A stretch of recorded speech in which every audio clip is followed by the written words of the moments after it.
Qanaqa ayollar erkaklarga arzon ko'rinadi? Doimo xo'p bo'ladi deyishi. Doimo.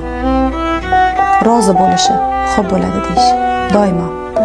O'zini istaklarini yo'q qilib, ya'ni o'zini yo'q qilib, boshqa inson ehtiyoji uchun yashaydigan ayollar doim arzon ko'rinadi. Shaxs sifatida o'zini ruhini o'ldirgan ayollar arzon ko'rinadi.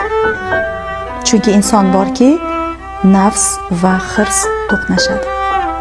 Har doim. Chegarasini bilmaydigan, hamma narsaga xo'p bo'ladi deydigan, boshqa birovning hirsi va nafsi ehtiyoji uchun labbay deb turadigan ayollar har doim ham arzon ko'rinadi.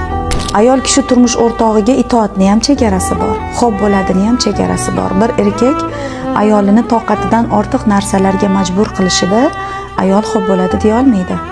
Deylik, har xil vaziyat bo'ladi. Ayol kishi sha'ni va nomusi o'rtaga qo'yilgan vaziyatda xo'p bo'ladi deya olmaydi hech qachon.